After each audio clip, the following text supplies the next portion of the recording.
guys ready for the most epic slow motion opener in the history of fucking filmmaking? I hope so.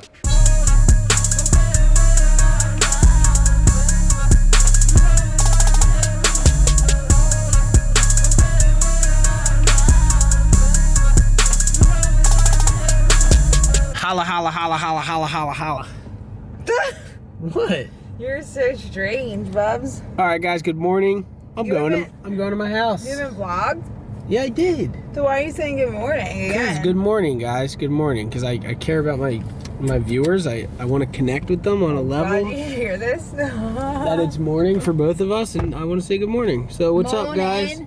I know Jordan is, Did you ever hear that song? I know Jordan's a robot, so she doesn't understand. Fuck? How did I turn into a robot? All right, anyways, I can't even do a vlog update because of this activity behind me.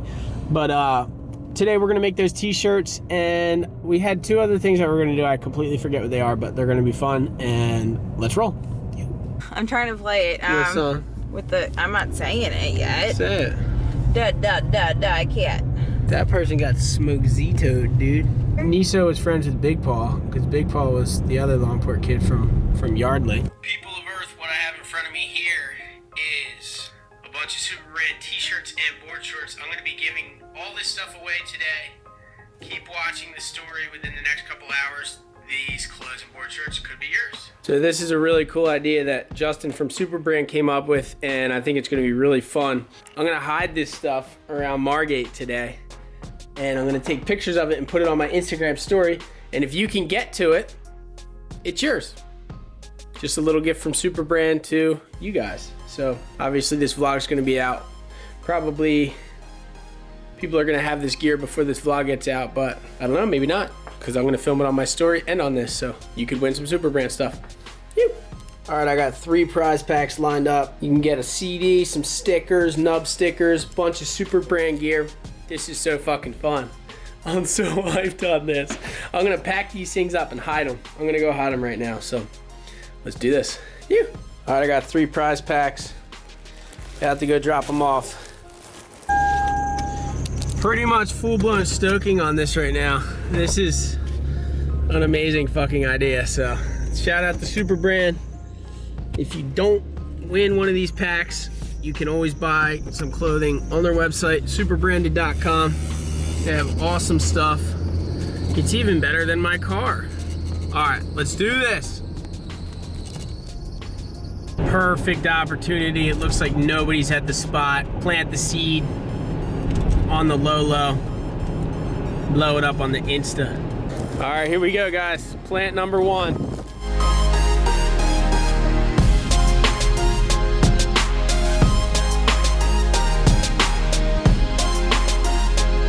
All right, pack number 1 is set down at the point on the lifeguard boat. If you find it, it's yours. Let's keep moving. Yep. All right, here we go, pack number 2.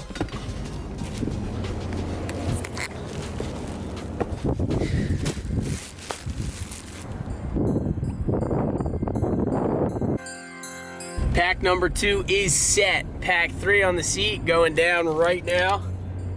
This is straight up exhilarating, dude. This is so fun.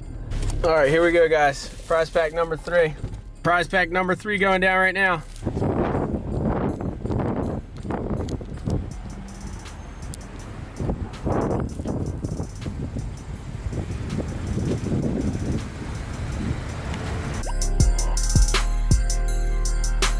All right, we got all 3 prize packs out there waiting. Let's see if anyone bites. I'm excited to see who wins these things. We got t-shirts, board shorts, hats, stickers, my CD, all kinds of shit in those packs. So stoked. I hope you guys are stoked. I hope some of you guys find the prize packs, and we're gonna do this again. So this is awesome.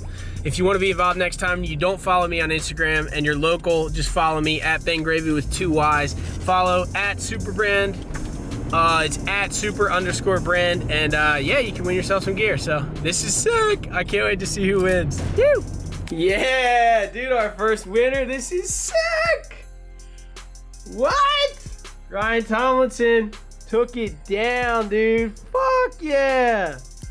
Dude, that is so sick. Dude, you're a legend. Congratulations, Ryan. That's so sick.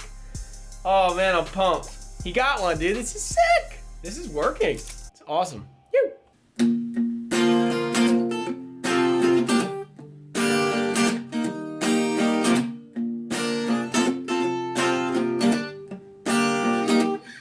And we still at this. Yeah, the greatest on the atlas. They said that we was crazy. I replied, yeah, batshit. With this rap shit, a band that doesn't practice, but we playing shows at Swayze and we sharper than a cactus. We kill 'em on the rap shit and we ain't even acting. They ask me if I made it, bitch, I'm sponsored by a mattress. You tripping on acid, we practically pure dope. Cars on MapQuest distracted, causing accidents. Couldn't crash as hard as fucking 40 ounces raps did.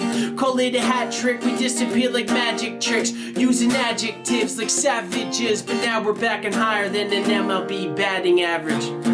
It all started at the bottom when I was sipping bottles at the bar in a battle with myself. And those friends I say I got them, but I knew that was a lot of tall tales. I'm just lying to myself. Now I'm just only being honest. I can keep it on the DL, but I still can't keep a promise. Go to hell. I wrote a song for you, but you crumbled up the piece of paper and I threw it in the bottom of a well. Alright, bro. I'm gonna go paint some freaking t-shirts for you guys. It's gonna be sick. Yeah, boy. Ow! Come on, Jay, you gotta go back in the kennel. Oh, I'm sorry. I know, it stinks.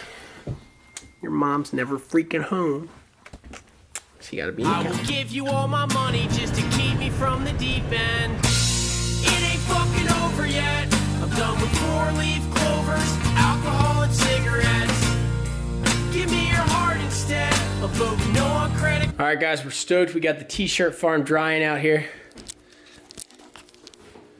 A couple of these t-shirts have homes, but a couple of them don't. So you might be able to find yourself with one of these shirts. I don't really know what I've decided.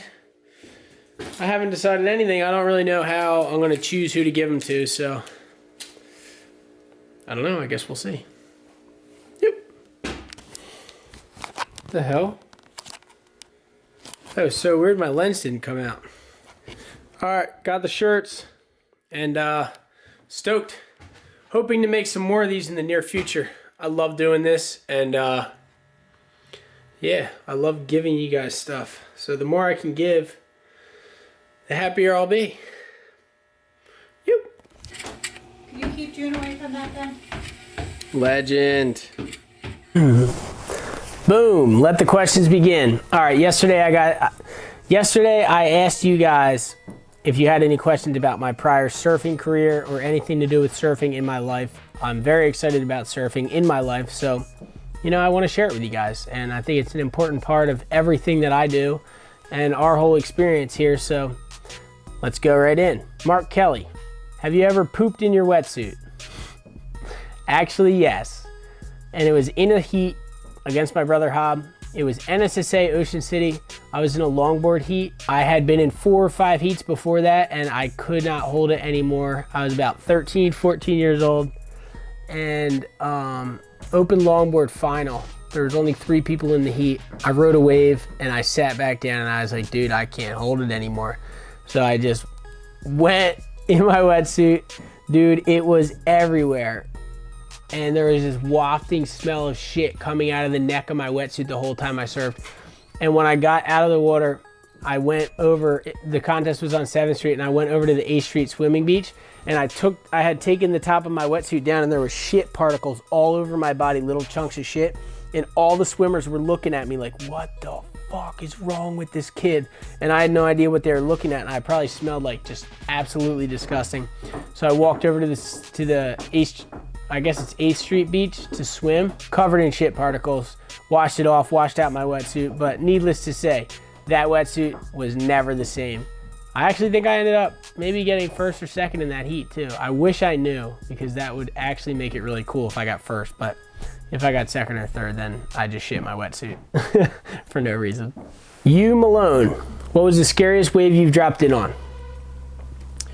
When I was 15 years old, I qualified for the U.S. surf team. We went to Tahiti, where Chopu is, for the World Championships. We had the opportunity to drive around the island and surf Chopu the last day of the trip. It was like 12 to 15 foot faces, way too fucking big for me. And I dropped in on a couple on my backside. I didn't even get barreled. The waves were so fucking insanely big and scary. And there was just a bunch of random guys out there. Like the coach of the Australian team was just out there charging, just wiping out onto the reef, no worries, laughing it off. A couple other kids out there just absolutely charging it, and I was just like the biggest pussy ever. Trying to take off on the shoulder, but that's actually more dangerous than taking off in the takeoff zone. So I took off on a couple crazy lefts and just ran them into the shoulder, tried to get as little barrel as possible because I was so terrified. Saddest part about that was Brian filmed the whole thing from the boat, and his little DV camcorder that Red Bull had given him for the trip broke on the flight home. So I never got to see any of the footage. Pretty sad actually, but yeah. Chopu, absolutely gnarly. Spencer Muller. How many sponsors do you have and who are they? Right now, I'm riding for Heritage Surf Shop, Hyperflex wetsuits, Super Brand clothing and surfboards, Bear Mattress, so that's 4. I'm working on 2 freshies soon. I'm working on more than 2 actually. I'm working on a bunch, but right now I have 4 really solid sponsors that are supporting me very, very much. Oh, Wave Skater too. I'm working on a video for those guys right now, and it's really, really fun to do. Just surf on the boogie board and fuck around. So 5 right now. 4 surfing, and then the bodyboard sponsor, and I'm working on a bunch more, but yep, holding the 5 solid ones right now. Jason Mueller says, grow out the mustache, dude, it would be sick. Not exactly a question, but classic, needless to say. Changing up the angle a little bit. FM asks, have you ever surfed Europe or Indonesia? I have not surfed either. Really, really want to surf both. Hoping I can get there one day. Thanks for the question though. Stevie J says, surfing Q&A, when did you start surfing? Have you ever shredded Cape Cod waves at all? I started surfing when I was 8 years old. I was in 1st grade, maybe I was 7. Hob did some landscaping work for a guy named Mike Lagana, and he gave us an in-the-eye surfboard. Me, my dad, and my brother, Hob, went down to the beach and paddled out. I think me and Hob like stood up on our first wave, automatically hooked from there, bought some boards. My dad bought us some surfboards for Christmas, and ever since 1st grade, I think it's a lifelong journey surfing. So 1, 2, 3, 4, 5, 6. Stevie J says, all right guys, I just turned the audio on this mic way down, so I don't know if any of that stuff was blown out. Would really suck if it was. I'm not gonna find out till editing, so we'll see. Stuart Smith, who/what inspired you to surf in the beginning? In the beginning, my brother and my dad inspired me to surf. They were both trying to really get into it. Mostly Hob, actually, because in the beginning, me and Hob would push. And then my dad wanted to get us into contests. And, you know, after that, I started riding for Heritage Surf Shop. And just my dad really just pushing me to try to win contests. And that really started it all. Bonus question, how difficult was it for you trying to get back in the water after the patellar tendon injury? Is it one of those things that once you know you never forget, or did you feel like starting over? It's definitely like riding a bike, Stuart. Once you know you never forget, but the limitations are definitely there, and they're still there for me. My knee still hasn't been in every position that it's been in before, so like landing airs and like going really hard on rail is actually really gnarly for my knee, and I feel it sometimes and I trip out like, fuck, did I just hurt it? Yeah, it's one of those things where I could have gotten back on it right away, but it just took me some time to get over the mental hurdles. So coming out from injuries is more of a mental thing than it is, you know, forgetting how to surf. Ethan Silver, favorite hurricane you have ever surfed? Scariest day you've ever surfed? You nut boys. Favorite hurricane, to be honest, probably Hurricane Hermine. Not the biggest. I got some of the best waves down south that I've ever gotten down there. Hurricane Matthew. It's a toss-up between Hurricane Hermine and Hurricane Matthew. And it's hard to say because I've surfed some really good hurricanes back in the day, but those ones just ring true in my memory because they were so recent, and I just got really barreled on those. So that is probably my favorites, Hermine and Matthew. Scariest day you've ever surfed? When I was 9 years old in Cape May, I went out without a leash and I got thrown over the falls. My board washed in and I thought I was going to drown, and a guy on a boogie board actually saved my life. I might not have actually died, but he really saved me. I lost my board and I was screaming, help, help. Broadway Avenue threw me for a loop. Definitely the scariest day of my life. Over the years as a kid, you know, surfing big days out front, I would get slammed, held under, totally smoked. But yeah, that one stands out for sure. All right, Panico, you have 10 questions, but I can only answer one because there's a lot of other people who want to ask questions, and these are not that good. I'm just kidding, Panico. You're the man. How far are you going to take your surfing career? ... Retirement? I don't really know. I don't really look at my surfing career as a surfing career because I'm not only a surfer. I kind of just look at it as me. So I think with all things in life, if you focus on it and you want it more than anything, you can continue to get better at it and you can continue to build in that industry. So surfing is going to be something that I'm setting my sights on for the rest of my life in different ways. I think my surfing career will blossom into another type of career, and that'll blossom into something else. And then that'll blossom into my death. So it's kind of like a never-ending cycle, Panico. Get on the train. Hip Hop Bray also asking a lot of questions. I'm going to answer a couple of them because I touched on a few of them before. But what's up, man? Thanks for writing in. And yes, I would love to get to Australia again. I went there when I was 14. And he said, come to Australia. It's better than freezing your nuts off and dressing up like a scuba diver whenever you want to shred. Also, thank you for the entertainment every day. So thank you for watching. Have you ever surfed overseas? Yes, I've surfed Australia, Tahiti. Overseas? That might be it. I've been to Europe, but I didn't surf. Kind of blew that. I've been to Brazil, didn't surf, blew that. Best surfing memory with your mates? Probably best surfing memory with my mates was with my brother and my dad. I was down in Virginia Beach, and I took down my East Coast title. Hob and my dad were right on the beach down there. And then there was another time, a couple years after that, when I was surfing the Junior Pro, and I had 9 of my best friends. I had Mr. Smithers, Bill, James Darnold, Dash. Who else was there? There was a lot. Oh, the Chotch was there, Greg Alessino. Man, there was like 9 people. First of all, we all stayed in one hotel room, and it was crazy. But the other cool thing was I was surfing in the Junior Pro down there, and there was a lot of world-class surfers in the contest. I won my round of 64, my round of 32, and my quarterfinal, all with like 10 of my best friends on the beach. And it was just a really good feeling. They were cheering for me, and I was just making it through like every heat all the way to the semifinals, and everybody was stoked. And yeah, probably the coolest experience I've had with surfing. All the boys. Sick.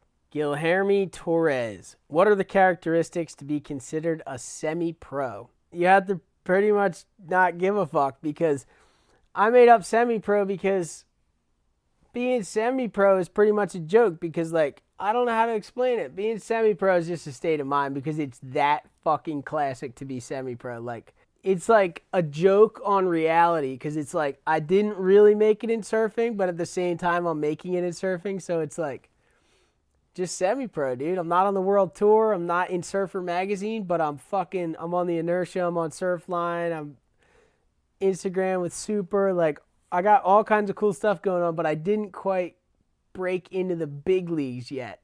So I'm semi-pro, you know, for the boys. I love it, dude. It's so good. I don't know if this question was meant to be read out on the vlog, but it's from The Best Productions. What made the Nut Brothers get sober? Did something big happen in you and Hobbs' lives or something? I decided that I wasn't living up to my full potential. And I definitely had a problem with drinking, but I wouldn't say that I was an alcoholic. I drank way too much when I did drink, but I didn't need it every single day of my life. So I was more of a binge drinker. Maybe that is an alcoholic. I don't really know the technical terms. I knew that that was holding me back.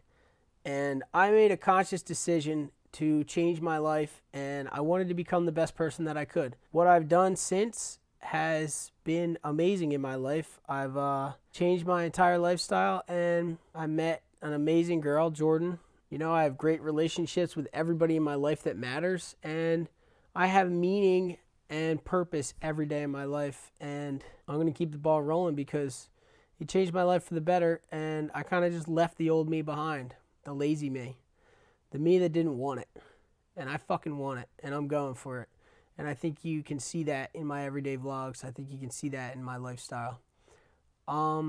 reaching for the stars, you know? And I couldn't do that with alcohol, so that's why I quit. I wanted to change, and it was worth it. Blue Printer. How did you meet your GF? Instagram direct.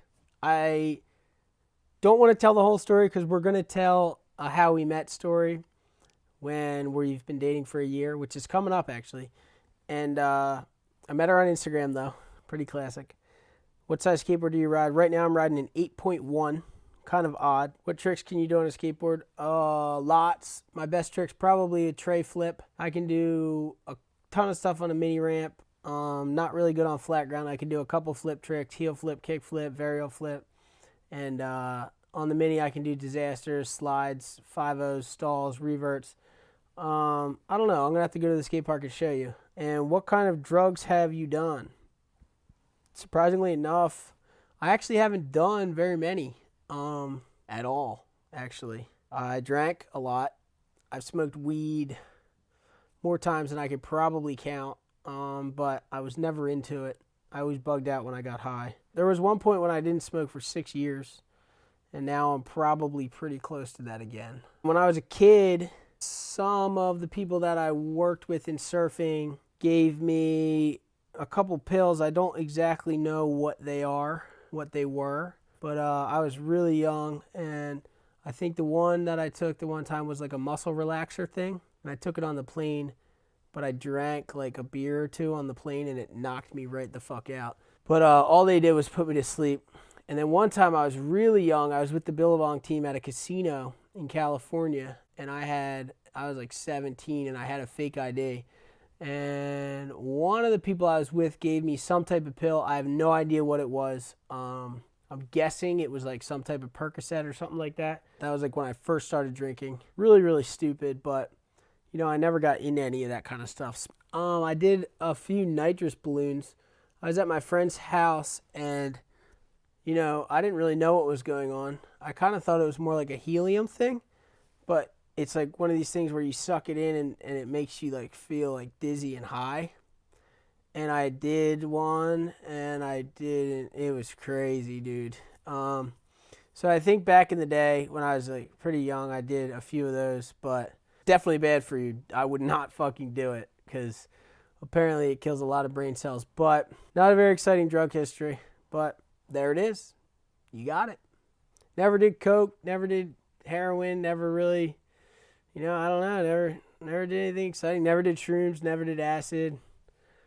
I don't know. S-Current. Dude, I haven't been this stoked in a while. Just watched the Great Lakes edit on the Nub TV channel. Holy shit, so epic. My stoke levels have been low due to not having good surf. After watching the edit the stoke is on, I'm going to go shred. What gets you stoked to surf when the waves aren't great? Keep killing it. Dude, I just go down there and I just kind of talk myself into it because you can always find something. Almost always. Today, you cannot. But you know what gets me stoked on days like today is the forecast for the future because I see waves coming. So I kind of just like stretch, prep myself, get ready, drink a fuck ton of coffee, and just get hyped and try to get all my ducks in order. Start doing like my paperwork, my taxes, all my boring ass bill paying and stuff when there's not waves. Days off are definitely good. They're beneficial to your life and your health and your relationships, especially with your girlfriend. If you just surfed all the time, you probably wouldn't have very many friends, but you'd probably have a pretty awesome life if you could get barreled all day, every day. When it's small, I always just bring the GoPro out, and honestly, that little camera changes the game for me because I can always have so much fun. I fuck around, I film myself, I film the face, you know, the mouth mount angle, and I don't know, kind of just hunting around and trying to find like a new wave to surf is kind of what gets me hyped. The whole deal, dude. I just love surfing.